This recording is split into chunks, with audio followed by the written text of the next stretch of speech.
Let's start. Hello, ladies and gentlemen. Thank you very much for joining me today in my live podcast here from Central Texas. And today's subject is why a medical label for your health condition is not necessary. I see this on a daily basis where the people contact me, my future patients, and they have a medical label for their disease. Sometimes it's very rare and I've never heard of it. And they tell me even many doctors have never heard of it. And once they hear that medical label, this usually long word like fibromyalgia, which a lot of people can't pronounce. I can't spell it. But, it's very misleading, that label. And then then they become panicky and worried because they've got some rare medical condition that nobody's ever heard of. And that's, because it's been labeled with that label. And it's really irrelevant, this medical name for, practical treatment purposes. The name, of course, that it communicates to me what your health issue is or what the doctor perceives your health issue as, because I can then interpret the label backwards. For example, ADHD. This is a terrible label that they give to children and people who are unable to focus. And I really hate these labels. Particularly for mental conditions, these labels, I think, are very confusing to the patient. They don't help in any manner. And it makes you feel like you've got some rare disease when you have ADHD, when in fact, you're probably just drinking too much coffee, having too much sugar, and your mind's overstimulated and you can't focus. It's really quite simple.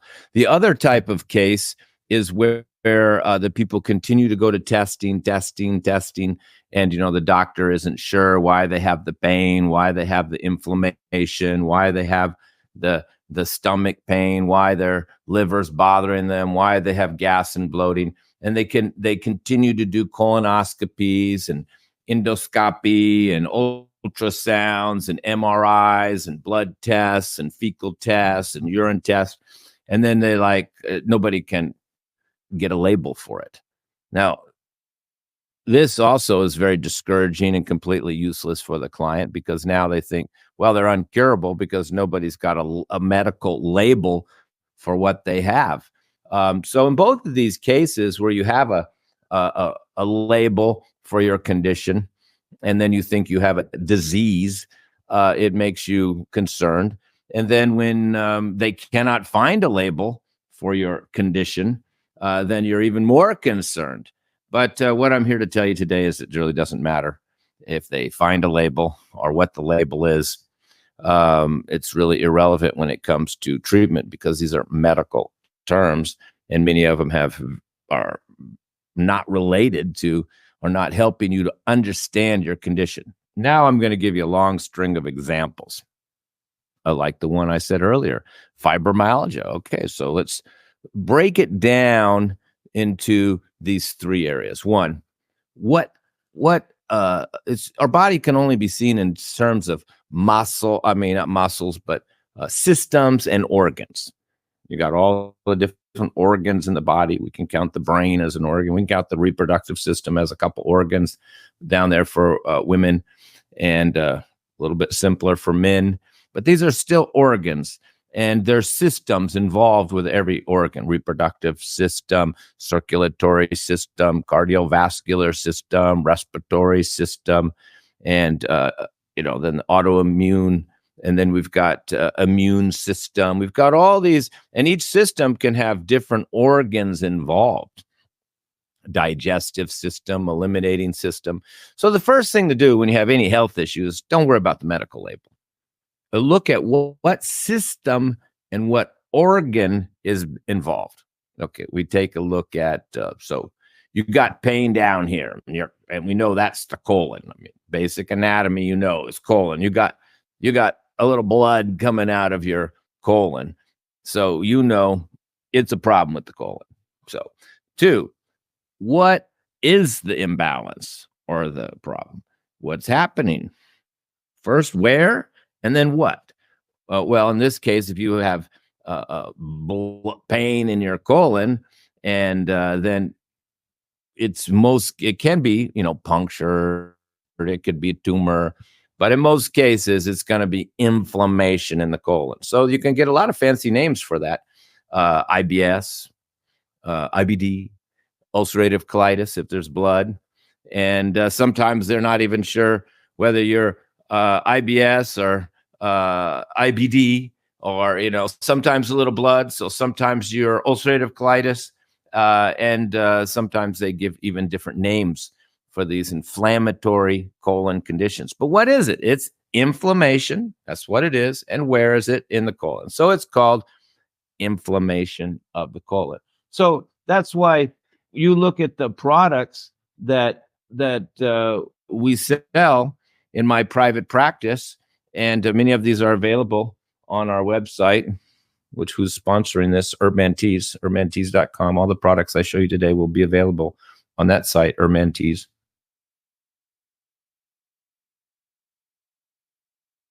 The products will not use the medical term. Here we call it Healing Gut Formula. Healing Gut Formula. Now, there are two versions of this Healing Gut Formula, but what is it for? Inflammation of the colon with many loose stools. So this could be IBS, this could be leaky gut, this could be ulcerative colitis. Now, there's two versions of this Healing Gut Formula. One is you have constipation and loose and diarrhea kind of mixed together. The other one is you just got a lot of diarrhea. So there's different versions. So that's the third thing you need to look at. One, where is it? Two, what's taken place? And three, in Ayurveda, we'd saw whether it's vata, pitta, or kapha. So we could say, is it depleted and dry like vata? Or is it clogged and congestive and blocked like kapha? Or is it inflamed and red and burning and bleeding like pitta? So, we can look at vata, pitta, kapha just like we would gardening. When you garden, you still have to deal with the three doshas, vata, pitta, kapha. What is pitta? The sun. Too much sun, the plants burn. Not enough sun, they don't grow. It's the same with pitta. And the earth and the water, that's the kapha. You have to have the right nutrients, you have to have the right water. And then vata is the air, the space. All plants need space to grow. If they don't have enough space, they're not going to grow. And of course, they're consuming carbon monoxide. So that's the three aspects right there, even looking at plants, the vata, pitta, kapha, the sun, the earth, the air, basically. So in this case, if you've got inflammation and burning sensation and pain, that's pitta. So there's heat involved. Heat is pitta. So these are the three categories we need to use to diagnose your condition. First is where, colon, what, inflamed. Two, is it vata, pitta, kapha, or what's happening down there? Is there heat, or is there dryness? Is there blockage? These all need to be, and these are all mostly symptoms that you can see from asking the patient. And then you treat that. We're not treating IBS. We're not treating irritable bowel. We're not treating ulcerative colitis. We're treating inflammation in the colon. Okay? Let me give you some more examples. We'll stick with inflammation. Okay, now, and another fancy label that can scare a lot of women: endometriosis. Oh my God, what's endometriosis? What is it? Well, we know it's in the uterus. And what is it? Well, we know it's inflammation. So there we go. Again, we've got inflammation in the uterus. Again, it can create excess bleeding. And we do have two types, one where there's a lot of bleeding and burning sensation, and one where there's not. So you look at the formula provided, and it is called, it's not called endometriosis. It's called Ayurvedic uterine anti-inflammatory formula. And this is used also for fibroids. So it's used for excess menstrual bleeding, fibroids, ovarian cysts, painful periods, basically, and endometriosis. Because all those conditions, even the fibroid, is creating inflammation. All we would do is combine it with another T that's for the fibroids, but the fibroid could be creating the inflammation, but we need to bring the inflammation down. And that's what this formula does, is bring the inflammation down in the uterus. There's another formula tea called fibroid tea to help to actually reduce the size of the fibroid. I can give you more examples. All right. Well, neuropathy, another big word, hard to spell, scary word, but what is it at the end of the day? Nerve pain. That's right, nerve pain. You got nerve pain, basically. Where is it? The nerves. What's going on? Pain. And there can be different types too. You can have burning nerve pain, and you can have kind of like just kind of numbness nerve pain, and you can even have neuropathy, so to speak, without the pain. But so this is also can be used for sciatica. Now, of course, sciatica, we're having the spine is pinching the nerves, so this is another factor. And you have to do like a spinal decompression, some yoga to spread out the spine because the cause is the pinching. But the actual pain, this is basically a nerve pain formula. So whether you have neuropathy, sciatica, or even like in case of like a herpes, you can have a inflammation in the nerves due to infection. Again, you may have to take other formulas as well. You may have to take something for the infection. In that case, if you have an infection like herpes that's on the nerves, that you may have to take a herb for the infection, but to get rid of the pain, it's the same formula as the sciatic pain. It's the same formula as the neuropathy pain because the herbs are not treating a medical condition. They're having an action. In this case, they're reducing pain and inflammation in the nervous system. That's what they're doing. The formulas are complicated. So now if you say, looking at, again, the nervous system, now what happens when your nervous system is damaged? Well, then you can get some fancy conditions like multiple sclerosis. You can get Parkinson's. But what has happened? The myelin sheath has been damaged in the nerve. The cell of the nerve has been damaged. So, what are your symptoms? Are like trembling, numbness, some burning pain. But basically, it's Parkinson's and multiple sclerosis are using the formula Ayurvedic nerve damage tonic. Tonic means it's building and strengthening. And it says for trembling, tingling, burning nerve pain, damaged nerves caused by infection, and even autoimmune conditions, and some advanced cases of neuropathy. Now, you really have to know these formulas well because you can see there's a lot of herbs that are overlapped. The difference between this one and the nerve pain one, the nerve pain one has more analgesic herbs for the pain. Well, this one has more healing and restorative herbs. That's why it's called tonic. But basically, you're getting the idea. We don't use these words like diabetes. No, that's a medical term. Was what's really wrong. You're having, of course, insulin resistance, but basically you're having a blood sugar management problem. So you need to manage your blood sugar. So, we have blood sugar balance tea. This is helping to manage your blood sugar. And unlike medication, it won't force your blood sugar down too much. It only will help it to manage it, to help it to stabilize. And what is it really treating? It's not really treating your blood. It's treating your pancreas and helping with the metabolic process of insulin resistance. We're not treating disease. We're treating the system, in this case, including the organ, the pancreas, plus the system, the metabolic system that's called insulin resistance. Even for high blood pressure, we don't use hypertension. We use healthy heart or healthy circulation, and this is supports a healthy blood pressure. And we're not going to go into all the herbs because our point today is to help you to understand your own health condition from this very pragmatic and easy to understand approach. And of course, in Ayurveda, there's 3 levels to treatment for every health condition. We'll go back to the nerves. First, there's always, when we make these formulas, there's some herbs. If it's in a nervous system, it doesn't matter what it is. ADHD, neuropathy, nerve pain, that's all the nervous system.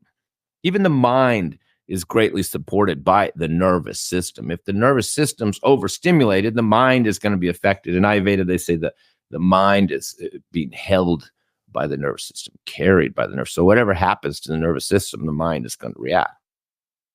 So if your nervous system is overly stimulated because you're drinking coffee all day long, then your mind is going to be overstimulated all day long. And this is going to contribute to anxiety, overthinking, insomnia, ADHD, and all types of mental imbalances, all coming from the nervous system. So in all of these cases, you're treating the nervous system. It doesn't matter whether it's ADHD, insomnia, or nerve pain.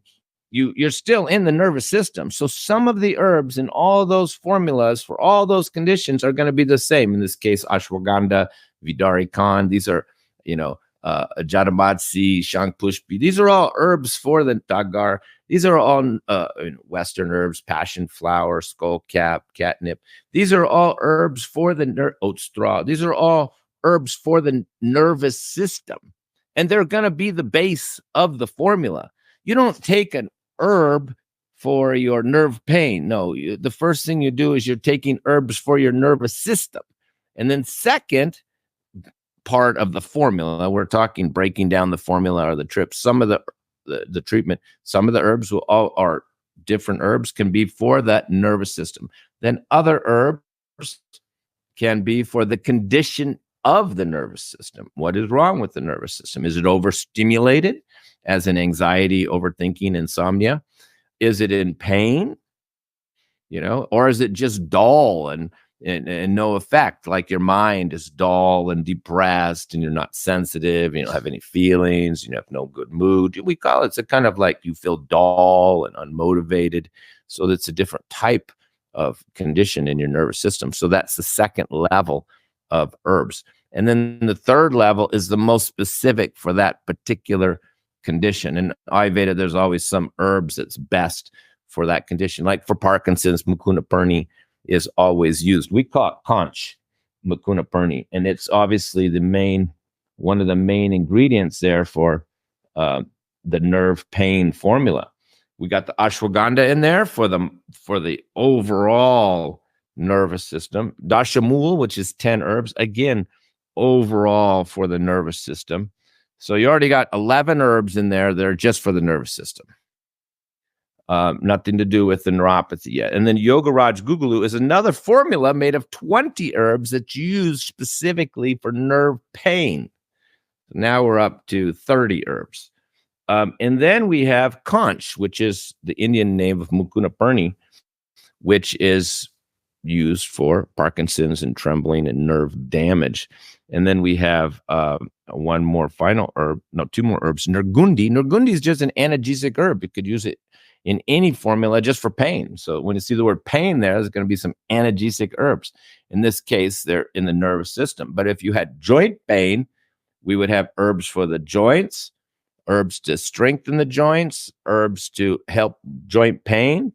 And the last herb here is tagar, which is like Indian valerian, which has a kind of also analgesic effect, but has an affinity to the nervous system and particularly the mind. So that's how these formulas are made. So this little formula here that's taking care of people's neuropathy and sciatica has a total of almost 35 herbs in it. And in each of the sets of herbs, there's really 3 sets of herbs, some for the nervous system, some for the pain, and some for the specific condition in this that we're dealing with here. Like the conch is very specific to like tremors and nerve damage. So we can go on with more examples. When we talk about, in Ayurveda, we don't do hormone replacement therapy. I mean, naturopaths do it. But in Ayurveda, we try to, support the reproductive system we'll talk about, say, the woman in this case. We have a hormonal imbalance. We don't just put on a estrogen patch and we're just totally ignoring her reproductive system. So, but when you say, I have estrogen imbalance, I'm low estrogen, I'm estrogen dominant. Well, what organ are we talking about? You're talking about your reproductive system. So the herbs need to support the reproductive system. What's one of the best Western herbs for the reproductive system? Raspberry leaf. So it doesn't matter what. And then for Ayurveda, probably Ashoka, Shatavari would be some of the best herbs. So the formula is going to be based on that. So we have a formula here, and it's called Female Balance, and it's for hormonal balance for the woman, and it's of course it has hormonal balancing herbs like Dong Quai, black cohosh, and red clover, and these are all like phytoestrogens. Besides black cohosh is more of a phytoprogesterone, but these are the ones focusing on estrogen. But then they also have a red raspberry leaf, which is just a uterine tonic. So it were just having some herbs just for the uterus. That's it, just for the uterus. And there's another herb. Spearmint is used to often help for women to lower testosterone. And Daminia is like a little bit of it's an aphrodisiac, both for men and women, slightly stimulating. And then there's also ashwagandha, which is balancing the adrenals. So it's not just, and it's not putting the estrogen in your body, the progesterone in your body. It's helping your reproductive system and your adrenals in this case to balance and to make the right amount of hormones. And these products are already proven effective. It's not like we made them up. Same for mood balance. We don't like to use the word depression, so we talk about mood balance, or this tea used to be called happy tea. So we know in the mind is, we have a mind. The mind is related to the mind, related to the nervous system. So one of the first herbs is Brahmi, which is one of the premier herbs for your mind and your memory. And it's also very calming, very soothing. And we have motherwort, which is also good for mood and hormonal balance. Daminia, very interesting. That aphrodisiac is again here because, this is try to be a happy tea and improve your mood. And there's a fine line between happy and horny. So, the horny man is the happy man, the old saying goes. So there is an aphrodisiac in the tea. Even people say, wow, I drink that mood balancing tea and God, I do feel good. I don't know what's in it, what's doing it. I always ask them, man, how's your libido? You feel like, oh yeah, I think it's helping my libido too. That's because I put aphrodisiacs in it. But see, you're not thinking, oh, I have depression and just jump on a medication. You could have a hormonal imbalance and not be producing enough hormones, sex hormones to keep your libido up. Your mind may not be stable. So we're stabilizing the mind, calming the mind. St. John's wort, of course, we know is for the mood, but it's also anti-inflammatory. It's also relaxing. St. John's wort is in here. That's a common herb. And it's slightly stimulating too, because the Daminia is stimulating. And black pepper also stimulating. So there's a little bit of a stimulating. Each of the herbs has a different job. And people say, well, how come that helps me with my depression? Well, it's all the herbs working together like a team. Some of them are helping with your hormones. Some are just kind of stimulating your mind. And some are, calming your mind. And then there's even peppermint. So it just tastes good.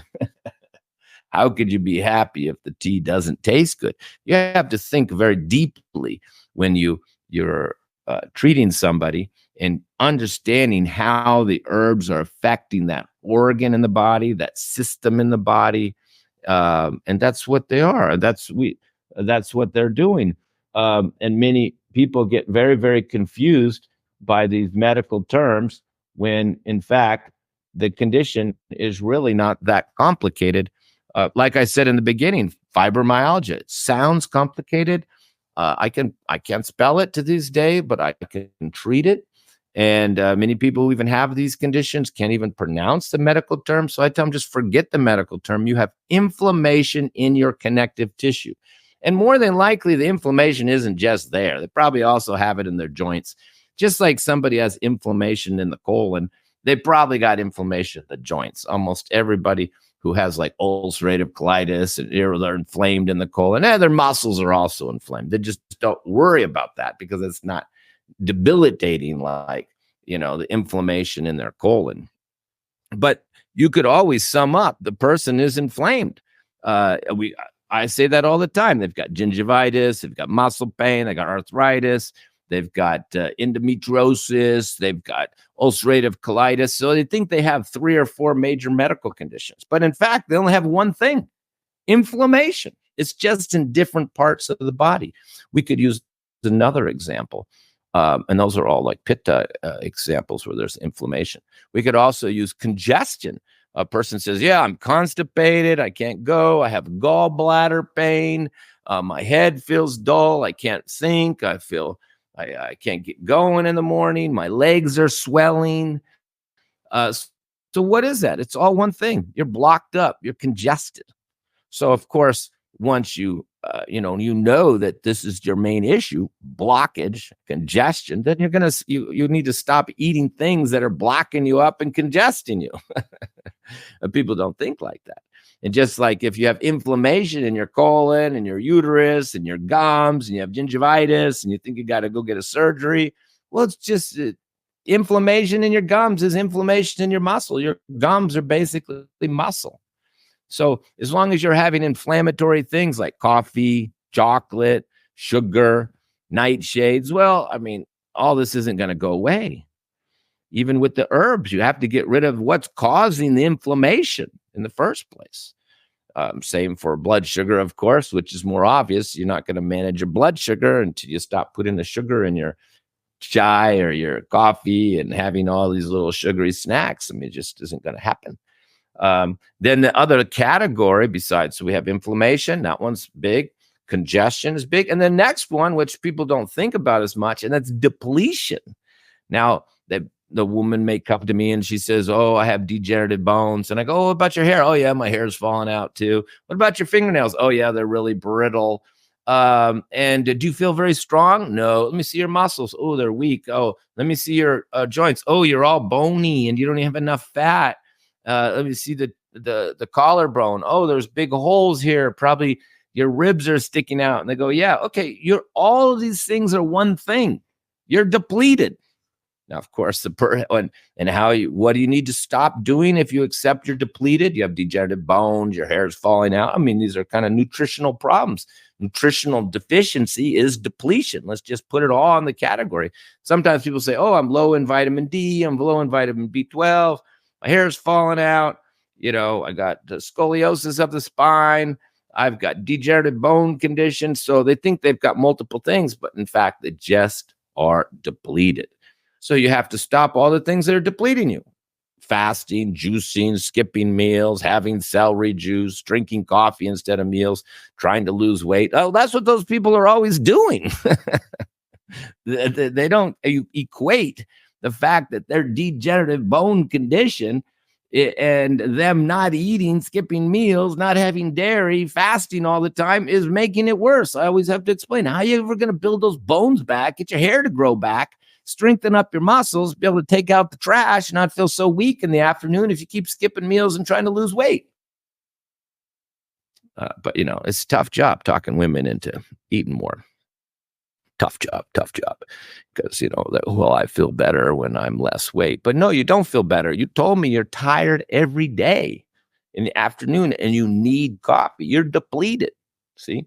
So you have to see it for what it is. Now, of course, you could have all three. You could have inflammation in the body. You could have congestion and blockage in the body.